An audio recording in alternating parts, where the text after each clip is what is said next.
Hey All-Stars, it's Mrs. Latham. We're going to read Chapter 3 of Roald Dahl and the Witches. And this one is entitled How to Recognize a Witch. So I really want you to pay attention to all the ways that you can use to recognize a witch. And I want you to think back, have you ever met one? Here we go. The next evening, after my grandmother had given me my bath, she took me once again into the living room for another story. Tonight, the old woman said, I'm going to tell you how to recognize a witch when you see one. Can you always be sure? I asked. No, she said, you can't, and that's the trouble, but you can make a pretty good guess.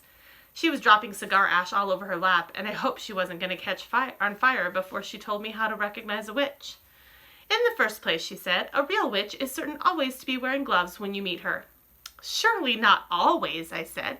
What about in the summer when it's hot? Even in the summer, my grandmother said, she has to. Do you want to know why?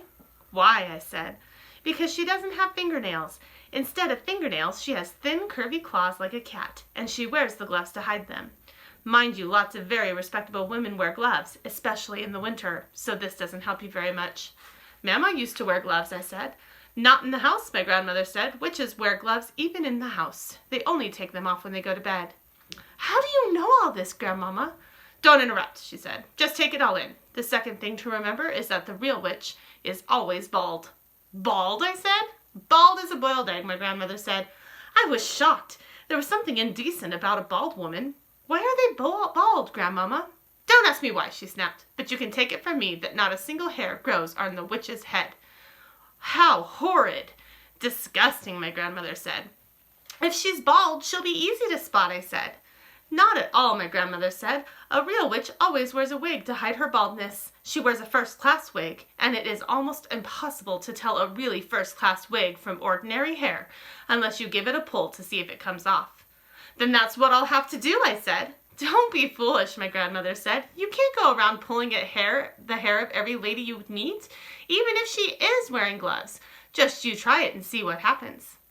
So that doesn't help much either, I said. None of these things is any good on its own, my grandmother said. It's only when you put them all together that they begin to make a little sense. Mind you, my grandmother went on, these wigs do cause a rather serious problem for witches. What problem, Grandmama? They make the scalp itch most terribly, she said. You see, when an actress wears a wig, or if you or I were to wear a wig, we would be putting it on over our own hair. But a witch has to put it on straight onto her naked scalp. And the underneath of a wig is always very rough and scratchy. It sets up a frightful itch on the bald skin. It causes nasty sores on the head, wig rash the witches call it, and it doesn't half itch. What other things must I look for to recognize a witch, I asked. Look for the nose holes, my grandmother said. Witches have slightly larger nose holes than ordinary people. The rim of each nose hole is pink and curvy, like the rim of a certain kind of seashell. Why do they have such big nose holes, I asked. For smelling with, my grandmother said. A real witch has the most amazing powers of smell. She can actually smell out a child who is standing on the other side of the street on a pitch-black night. She couldn't smell me, I said. I've just had a bath. Oh, yes, she could, my grandmother said. The cleaner you happen to be, the more smelly you are to a witch. That can't be true, I said. An absolutely clean child gives off the most ghastly stench to a witch, my grandmother said. The dirtier you are, the less you smell. But that doesn't make sense, Grandmama. Oh, yes, it does, my grandmother said. If it isn't the dirt that the witch is smelling, it is you. The smell that drives a witch mad actually comes right out of your own skin. It comes oozing out of your skin in waves, and these waves, stink waves the witches call them, go floating through the air and hit the witch right smack in her nostrils. They send her reeling.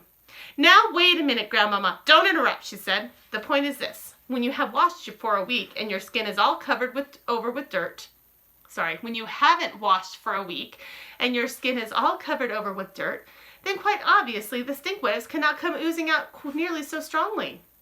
I shall never have a bath again, I said. Just don't have one too often, my grandmother said. Once a month is quite enough for a sensible child. It was at moments like these that I loved my grandmother more than ever. Grandmama, I said, if it's a dark night, how can a witch smell the difference between a child and a grown-up? Because grown-ups don't give out the stink waves, she said. Only children do that. But I don't really give out stink waves, do I? I said, I'm not giving them out at this very moment, am I? Not to me you aren't, my grandmother said. To me you are smelling like raspberries and cream. But to a witch you would be smelling absolutely disgusting. What would I be smelling of, I asked. Dog's droppings, my grandmother said. I reeled. I was stunned. Dog's droppings? I cried, I am not smelling of dog's droppings. I don't believe it. I won't believe it. What's more, my grandmother said, speaking with a touch of relish, to a witch, you'd be smelling of fresh dog's droppings. That simply isn't true, I cried. I know I am not smelling of dog's droppings, stale or fresh. There's no point in arguing about it, my grandmother said. It's a fact of life. I was outraged. I simply couldn't bring myself to believe what my grandmother was telling me. So if you see a woman holding her nose as she passes you in the street, she went on, that woman could easily be a witch. I decided to change the subject. Tell me what else to look for in a witch, I said. The eyes, my grandmother said. Look carefully at the eyes, because the eyes of a real witch are different from yours and mine. Look in the middle of each eye where there is normally a little black dot. If she is a witch, the black dot will keep changing color, and you will see fire and you will see ice dancing right in the very center of the colored dot. It will send shivers running all over your skin.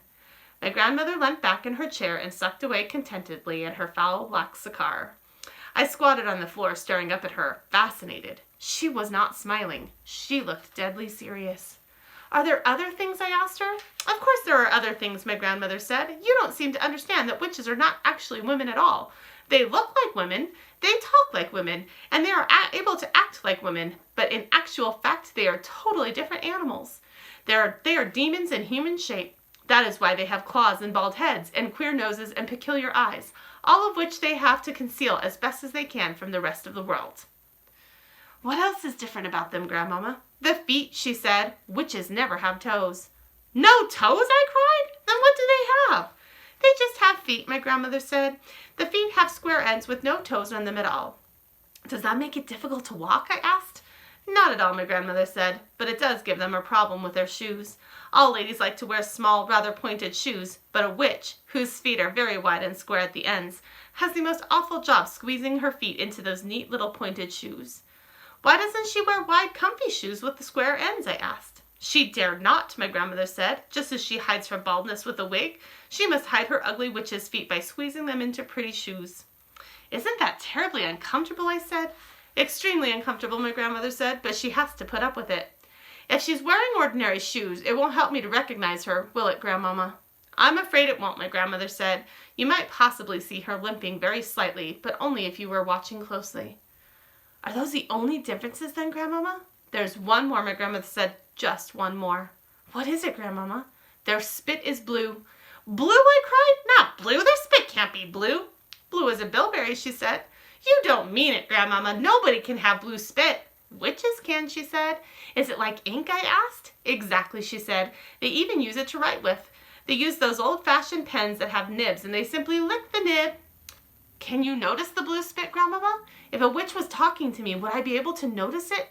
Only if you looked carefully, my grandmother said. If you looked very carefully, you would probably see a light bluish tinge on her teeth, but it doesn't show much. It would if she spat, I said. Witches never spit, my grandmother said. They daren't. I couldn't believe my grandmother would be lying to me. She went to church every morning of the week, and she said grace before every meal. And somebody who did that would never tell lies. I was beginning to believe every word she spoke. So there you are, my grandmother said. That's about all I can tell you. None of it is very helpful. You can still never be absolutely sure whether a woman is a witch or not just by looking at her. But if she is wearing the gloves, if she has the large nose holes, the queer eyes, and the hair that looks as though it might be a wig, and if she has a bluish tinge on her teeth, if she has all these things, then you run like mad. Grandmama, I said, when you were a little girl, did you ever meet a witch? Once, my grandmother said, only once. What happened? I'm not going to tell you, she said. It would frighten you out of your skin and give you bad dreams. Please tell me, I begged. No, she said. Certain things are too horrible to talk about. Does it have something to do with your missing thumb? I asked. Suddenly, her old wrinkled lips shut tight as a pair of tongs, and the hand that held the cigar, which had no thumb on it, began to quiver very slightly. I waited. She didn't look at me. She didn't speak. All of a sudden, she had shut herself off completely. The conversation was finished. Good night, Grandmama, I said, rising from the floor and kissing her on the cheek. She didn't move. I crept out of the room and went to my bedroom. So, I have a question and I want to hear about it. Is there anybody in your life or anybody you've ever met that you think might be a witch? I know it's a little bit different. This book was written quite a bit ago. Women don't tend to wear gloves, but you never know. So tomorrow, we will read The Grand High Witch. And then we're going to talk about the one that has all the power. And it's quite a long chapter. So I will look forward to reading it to you tomorrow. Bye, guys.